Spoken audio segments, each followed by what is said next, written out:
Transform all your company's milestones, big or small, into impact with Impact Hero.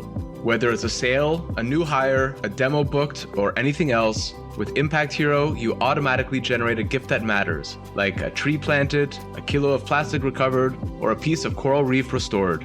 Join the hundreds of companies that are already boosting sales and retention while making an impact. Go to impacthero.com/podcast now to get 10% off.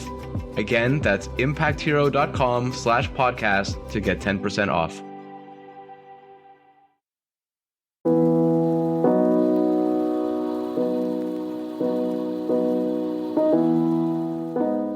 Hello and welcome to another Climate Tech podcast, conversations with the people trying to save us from ourselves.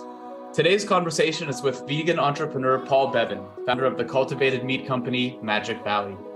I reached Paul in Melbourne to talk about the limits and possibilities of cultivated meat, why he transitioned from activist to entrepreneur, and why he's not his company's target customer. I'm Ryan Grant Little. Thanks for being here. Paul, welcome to the podcast. Hi, Ryan. Thanks for having me on. Pleasure to chat. Tell us a little bit about Magic Valley's mission and product. You obviously won me over because I'm an investor and have been for about a year and a half. What's Magic Valley about?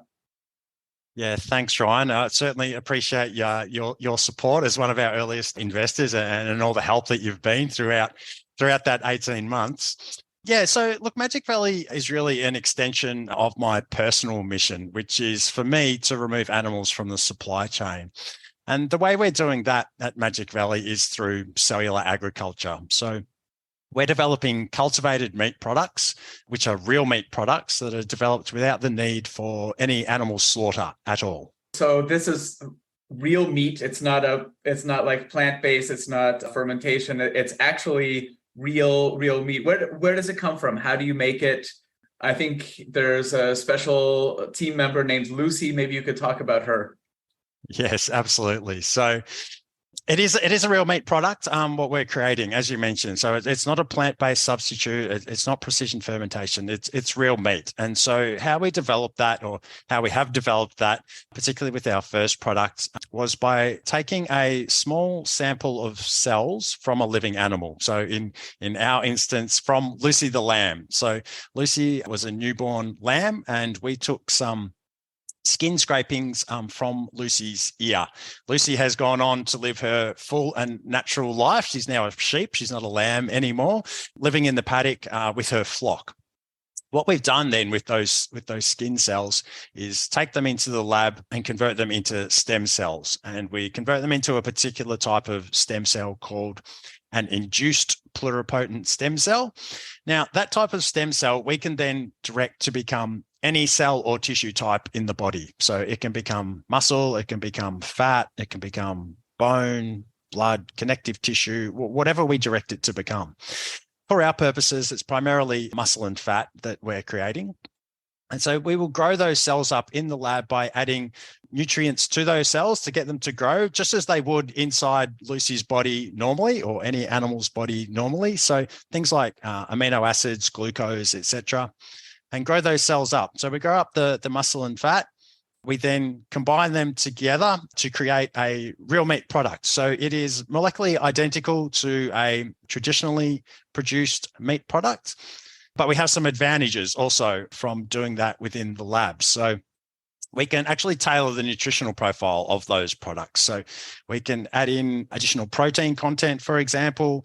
We could add in particular vitamins and minerals, B12, for example. We could add in omega-3s, and we can also reduce some of the less desirable components, such as saturated fat. And so that's basically it from beginning to end. At the moment, we're creating what we would call an unstructured product for our first products.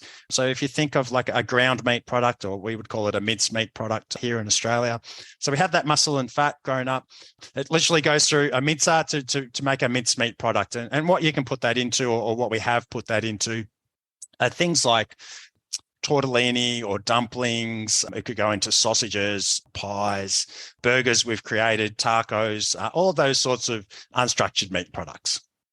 You say undesirable products like saturated fat. That may be so from a nutritional perspective, but from a taste perspective, saturated fat can sure be great. And it's a struggle that some of the plant-based alternatives have had in order to try to replicate the mouthfeel or the taste or the satisfaction that comes from animal fat. So I think that that's a real advantage also for cultivated meat.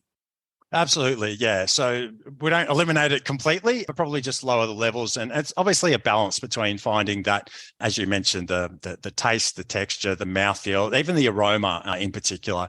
Well, when we're talking about lamb, definitely, but for all meats, really.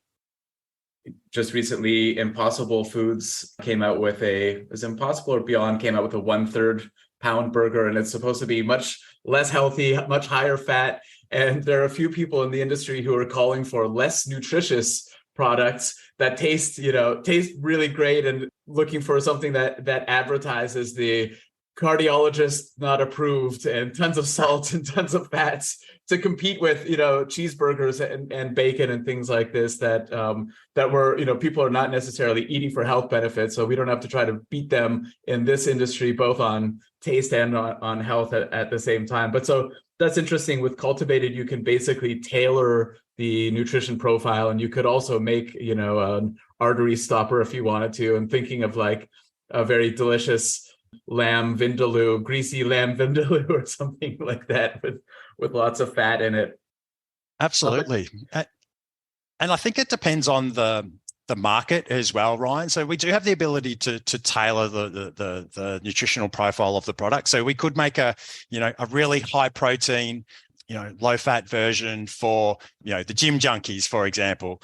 We could make, a really higher fat example, just as you spoke about then, for purely for taste purposes and for people that are interested in that. And I think it changes demographically as well. We've been having conversations with a number of the larger retailers here in Australia who've really highlighted the importance, which flies in the face of what you were just saying, but the importance of the nutritional profile and the health profile of the end product, because what they express to us is that they've got a lot of consumers that are buying the plant-based substitutes and the plant-based products, but some of them are quite put off by the lengthy list of ingredients and the amount of processing that goes into those plant-based substitute products. So they are healthier in some ways and potentially, less healthy in other ways. And so what's been highlighted to us is, the importance of the health profile of the end product. So, I mean, it really is, obviously market and demographic dependent.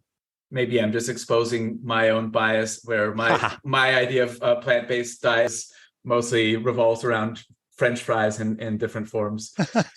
You talked about these being kind of unstructured products, so ground meats, that type of thing that you can use as a dumpling filler or in spaghetti and pasta and that type of thing.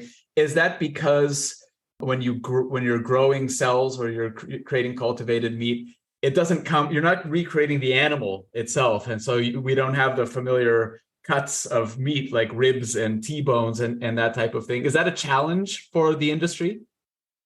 Yes, it definitely will be. So a lot of people ask us that question just around how does the process work? We get a lot of questions around, are you growing a whole animal? What is actually going on in the lab? You're growing a whole leg? Can you, grow body? It's like, what is going on? But we're not doing any of that. We're growing up the components, as it were, separately. In the future, yes, look, to get to whole cuts will require really more structure for the cells to attach to. So if you think of, what you just mentioned, like in terms of ribs and things like that with bone, there's obviously, there's the bone, there's the muscle, there's the fat, there's the vascularity running through that. And so it's a lot more complex. It's a lot more complex structure. At the moment, we focus on the unstructured products just because technically it's easier to create those.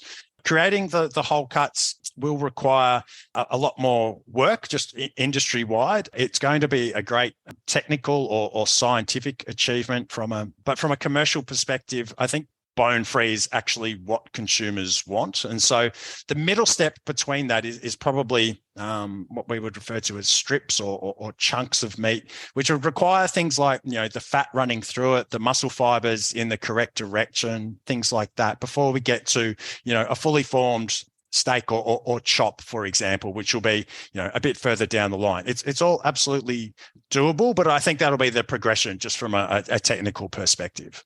I would like to have my own chicken wing cultivated meat line that just makes chicken wing after chicken wing and hot sauce, but that's probably farther out in the future. Or maybe that's a 3D printing solution in the future. You mentioned that you took a scraping from Lucy. That means that Lucy is still alive, as you mentioned. Most companies in the sector use fetal bovine serum to grow their cells. What does that mean, and why is it important that you don't do that? Yeah, it's a great question, and it's a little bit of a perplexing question to me as to why companies are using fetal bovine serum still. But just to describe, I guess, what fetal bovine serum is, it is as it sounds. So it is blood, the serum. So blood from the fetuses of pregnant cows when they go through the animal agriculture slaughter process. And so that blood is then taken and has been traditionally used in tissue engineering and in cell biology to get cells to grow, basically. Obviously, that blood or that serum has a lot of the nutrients that are required to enable cell growth. And so it has typically been used for that. In terms of what we're trying to do, though, in terms of developing, cultivated meat products, it really is. There's a number of issues with it. So obviously, there's an ethical issue in terms of using fetal bovine serum because it involves, the death of an animal or multiple animals to be able to obtain that. So in terms of our mission of, looking to remove animals from the supply chain, it doesn't make sense to be killing animals while creating products that you're telling people that don't involve any animal slaughter. So creating real meat products, but still having slaughter, doesn't align with our values or with our mission. And so there's an ethical issue around using fetal bovine serum. So outside of that, there are a number of other issues. So there's a scalability issue. So you can't create more fetal bovine serum without slaughtering more pregnant cows. And that obviously is just impractical given the challenges that we're facing in terms of, the climate, the planet, sustainability, not to mention animal ethics. There's also a price issue as well. There's a lot more demand now, obviously, developing this industry. So from a commercialization perspective, it doesn't make sense to use fetal bovine serum either. There's also a batching issue. So there's a lot of batch-to-batch variability. Obviously, you're taking blood from lots of different animals. You can't guarantee consistency of that. And that then gives you a regulatory issue. So if you get a product, approved by the regulators, and then you need to change the inputs to that or the process of that, that gives you a massive issue because you've got to go back and go through all of that again. So fetal bovine serum, it's really just a hangover from, a different industry or an old way of doing things. I think there's a little bit of, without wanting to offend anyone, there's a little bit of laziness around it, or people continuing to use it. There's no foresight, and there's, potentially, a lack of ability there as well, because you do have to find a replacement. You've got to find plant-based or synthetic substitutes to get your cells to grow, to proliferate and expand. So look, there's a lot of issues around fetal bovine serum. We've never used it. Our cells have never seen it, which is another benefit, I guess. Companies using fetal bovine serum then have to adapt their cells off fetal bovine serum onto another type of media. We don't have any of those issues because, as I said, we've never used it. So aside from the ethical issues with fetal bovine serum, there's a host of other issues. So that's definitely one to avoid. You mentioned the topic of cost, which is also something very important to this industry right now. And I remember 10 years ago, in 2013, I think it was, that Mark Post, who is a pioneer in the cultivated meat world, rolled out the first cultivated hamburger, which was a Whopper, I guess, at 200,000 euros. And so I'm guessing that we're not at that price level anymore, but we're probably not at parity with slaughtered meat. What is the roadmap to? Is there a roadmap to parity, or what does it look like right now in terms of pricing? Yeah, it's a really interesting question. I think it depends on the type of technology that you're using. So obviously, not every cultivated meat company uses the same type of technology. When we set out to build the company, we knew we had to produce a scalable solution and one that could compete on price, because there was no point us, duplicating, as you said, what Mark had produced, an expensive burger that can only be made in the lab, because that's not going to have any impact whatsoever. So we needed to be able to, mass produce a product and do it at a price point that would be, affordable for mainstream consumers. And so there's been a lot of advancements in the area in terms of the technology, but also driving costs down. I don't think price parity is as much of a stretch as most people think it is. There's been a lot of efforts put in industry-wide and internally for us as well about driving down the input costs. And the biggest input costs are the media costs, which typically FBS has formed a component of. So for us not using FBS, it reduces our costs dramatically already.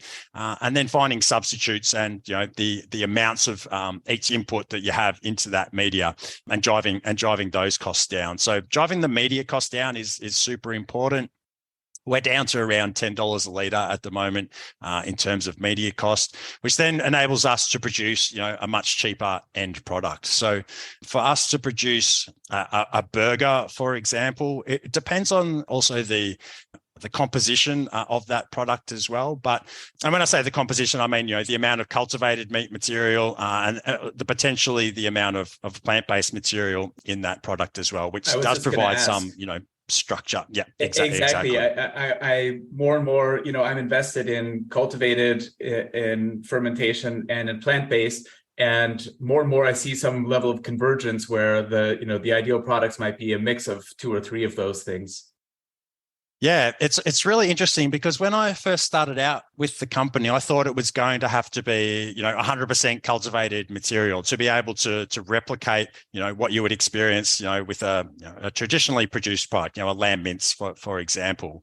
What we've discovered, and I think most companies across the industry have discovered, is that to get the flavor and the aroma and all of the things that you get from a traditionally farmed meat product that you don't get in a plant-based substitute, it probably doesn't actually require that much. The percentage is probably, much, much lower. And so where we're at in terms of, say, producing a lamb burger, depending on the percentage of the cultivated material, what the plant-based material we use is, and the percentage of that, at the moment now where we're at, we'd be between sort of $3 and $20 to create that burger, which I think is a lot cheaper than most people expect it to be. The bigger shocker is that we're still in a small lab facility. Once we get into our pilot facility, where we're producing much larger quantities, we're ordering much larger quantities, and the economies of scale we get through using the induced pluripotent stem cell technology, where we can create any cell or tissue type from that one master cell bank, we'll be able to get that cost down to between $1 and $5 for a burger. And so price parity or below price parity really isn't that far away. And I think it's a lot closer, and a bit of a shock to most people when I tell them that. It would especially be closer if we looked at the full costing of what meat actually costs, and, stripped away the subsidies and these types of things that are involved and have been kind of entrenched in the traditional meat industry for a very long time. You mentioned scale as an issue and talked about kind of going from lab scale and growing. Are there challenges both for you but for the cultivated industry in general in reaching this larger scale? I'm thinking about pressure vessels or all kinds of like the bricks and mortar aspect of it.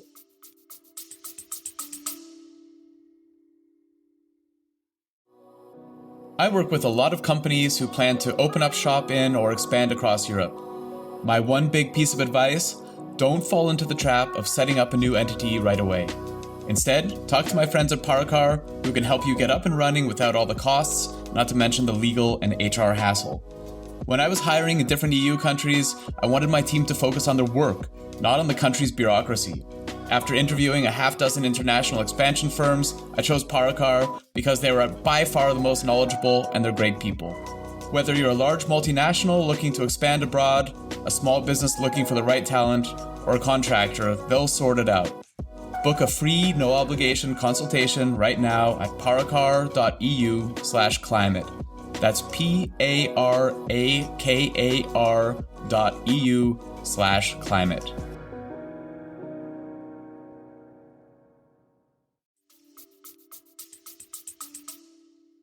Yeah, there's been a number of challenges industry-wide, probably over the last 12 to 18 months, because a lot of the consumables that we use, so if you think of science equipment, pipettes and all of those sorts of things, even bioreactors, tubes, all of those sorts of things, was all directed towards vaccine production, and there was just no supply available, which was a real problem.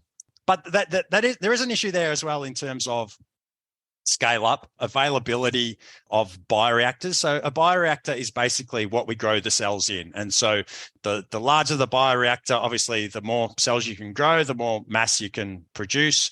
And we're still in quite small scale bioreactors. And so the larger scale bioreactors can be either single use or multiple use. So the single use usually involves a plastic bag or container, and then the stainless steel or glass vessels are continuous use, where you would just maintain those vessels and continue to use them ongoing. And so the production of those, so the manufacturing of those, even for smaller scale 200 liter size bioreactors, the lead time for those is still sort of around 6 months in terms of getting those in the door. There's not a lot of them lying around, and that's because they haven't been used and they haven't been needed by the regenerative medicine industry, which is really where they come from. So all of tissue engineering is coming from that industry, and so there hasn't been that demand for them. There is a huge demand now, though, because there's so many, cultivated meat companies. There are some startups working on, bioreactor development, but typically you're purchasing from, the larger pharmaceutical companies. And then that introduces some other increased costs as well, because they're all produced at pharma grade level for pharmaceutical applications, whereas what we're doing is food grade. Obviously, we're not, injecting a medication into somebody, we're producing a food product to be eaten. And so there's different gradings with that. And so it's kind of a whole new field. So the technology is already there, but things could be done more efficiently and at lower costs. And it's just, it's quite capital intensive, as you can imagine, to produce those bioreactors, not necessarily the materials themselves, but it's really the controllers that, control, inputs and monitoring of, what's going on inside those reactors. So that's probably the biggest challenge, I would say, industry wide in terms of scale up. So getting into those larger bioreactors, and then obviously, making sure your processes transfer across. So, what you're doing in a 20 liter vessel, monitoring, that you're getting the same reactions and the cells are behaving the same in a 200 or 2000 or 20,000 liter reactor. So for us, that's the next challenge for us to scale up. And I think that would apply industry wide as well. That's a really good overview of the product and the production itself. What does the market look like? So I know we hear a lot about Singapore, where you could basically go into a restaurant and order cultivated meat. You hear it mentioned as part of the kind of environmental or, feeding masses of people problem in places like China, and also the Biden administration's talking about it as well. What does the state of regulation look like globally? When can this be on plates in homes and in restaurants globally? Yeah, look, I'll probably start with close to home first. So here in Australia, we don't have any products approved. As you mentioned, the only approved product is in Singapore at the moment, but we've got an existing framework here in Australia called the Novel Food Pathway, which we will go through with the regulatory approval for our products. That's around a 9-month approval timeframe, and that's a statutory timeframe. So you have to get an outcome in that timeframe, which we'll be looking to enter into in the second half of this year with our products. So we're hopeful here in Australia we'll have products available commercially by the end of next year, the end of 2024. Outside of that, the US is probably the most advanced outside of Singapore. They've provided FDA approvals to 2 products, to my knowledge, both, again, chicken nugget products from 2 different companies in the US, and they're now awaiting USDA approval. So they've got 2 bodies overseeing the regulatory approval of cultivated meat. Everyone has their fingers crossed that will be soon and hopefully this year, which I think obviously, the US is a huge market. And so that will, I think, open up possibilities for companies industry wide. And a lot of the regulatory authorities, take their guidance, from what the FDA and the USDA does as well. So I know the regulators there, talk to the regulators in Singapore, talk to the regulators in Australia and in Canada as well. And they're trying to streamline the regulatory guidelines. So companies are able to get products approved in multiple jurisdictions without too much difference between the regulations.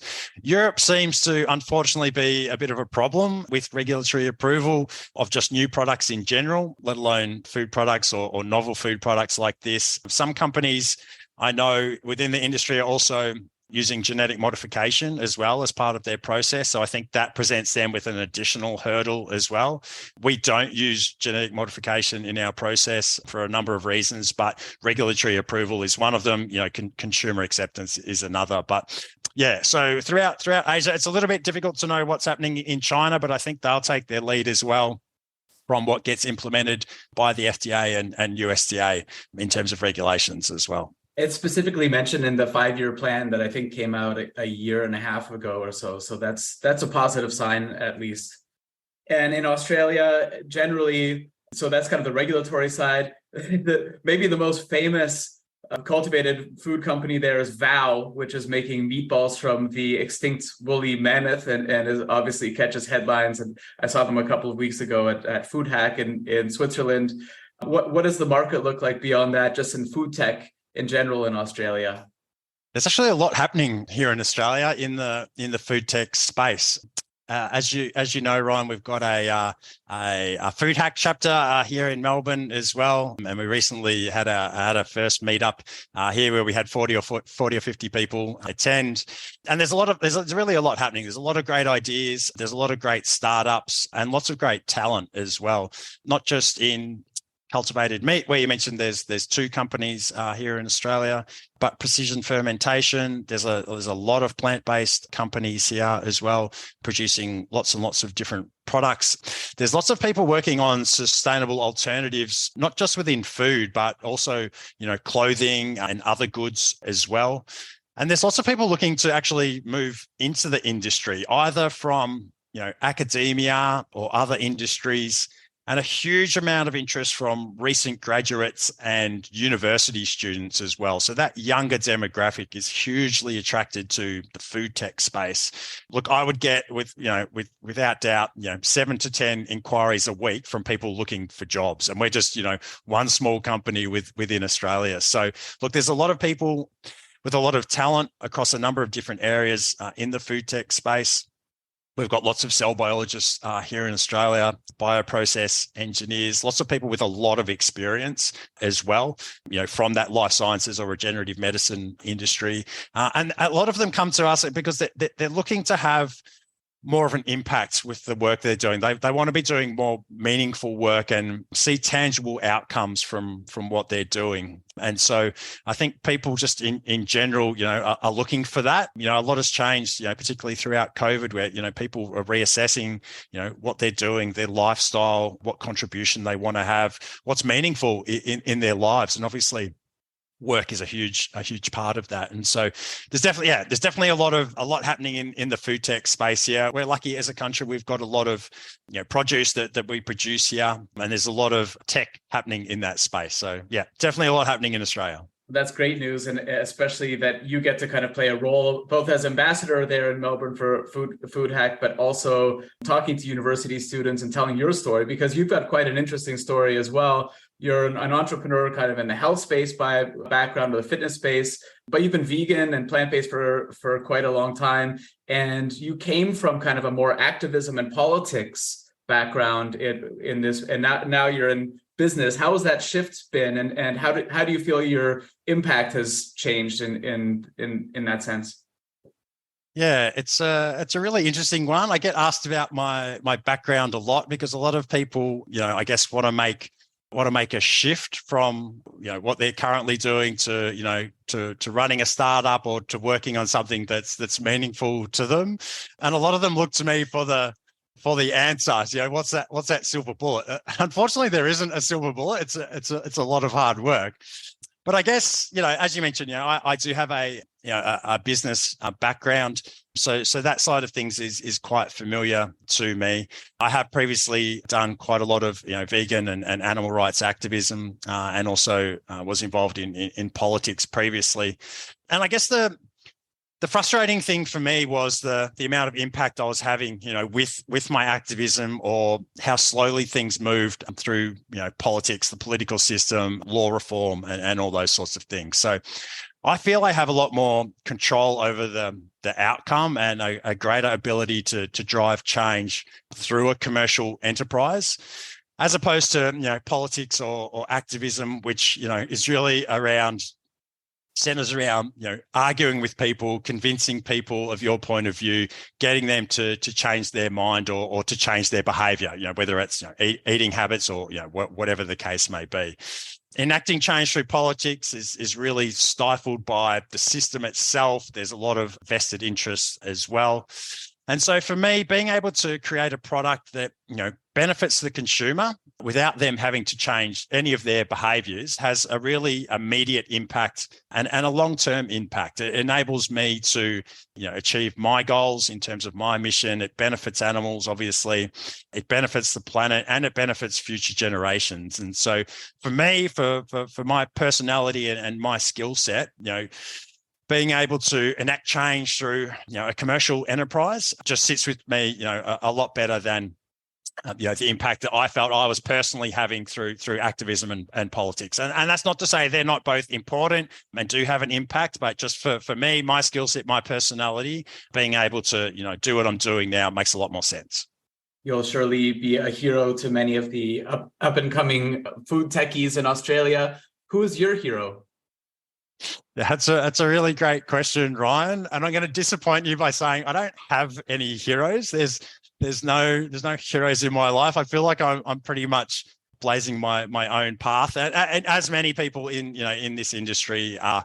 I do have a lot of business people I do look up to, though, and one of them that a lot of people have heard of, but a lot of people haven't heard of. So it's always a bit hit and miss, but Gary Vaynerchuk, from a business perspective, is someone that I do look up to, particularly for his ability to do business with kindness. And I think that's really important, not just in everyday life, but particularly in business, which a lot of people view as, very cutthroat and those sorts of things. I think being kind in life in general, but also in business is super important. And he's someone that I would look up to. And where would people know him from? And so, otherwise known as Gary V, has a very large social media presence. So Gary V, so Gary Gary V. Most of his social handles are VEE, but he's a self-made entrepreneur. Has built up multiple multi-million-dollar businesses. He's based in the US now. Puts out a lot of free content, more free content than anyone I've ever seen, and it's mostly around a lot of it's around marketing, digital marketing your business, branding your business. But a lot of the content is also around, how to do business, being a good person in general, how to treat, your employees, the people that you're working with, just life in general, and a lot of motivational content as well, around impact and what you can do through business. So I think I've given him a big enough pump up there. And Paul, if people want to get in touch with you, ask you questions, if investors want to reach out, what's the best way to reach you?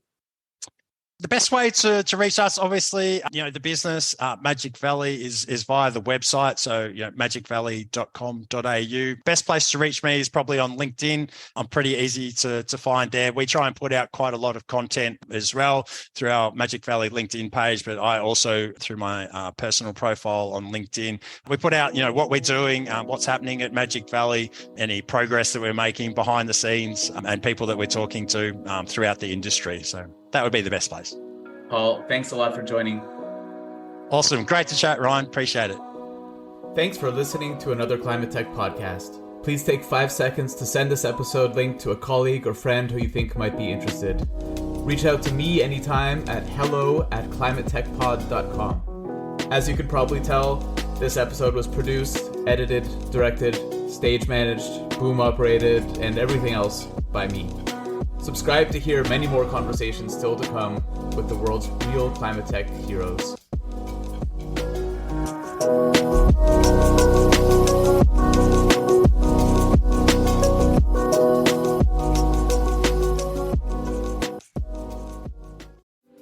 This episode is supported by Grizzle, B2B content to create and capture demand. I first met Grizzle's founder, Tom Watley, 5 years ago at a conference in Dublin. I was so impressed that I signed a deal with him to do all my software company's content that same evening at the pub. Remember that, Tom? Kinda. And they're still doing it 2 years after we sold the company because the new owners love Grizzle as much as I do. If you sell B2B, book 30 minutes in Tom's calendar at grizzle.io/climate. That's GRIZZLE.io/climate.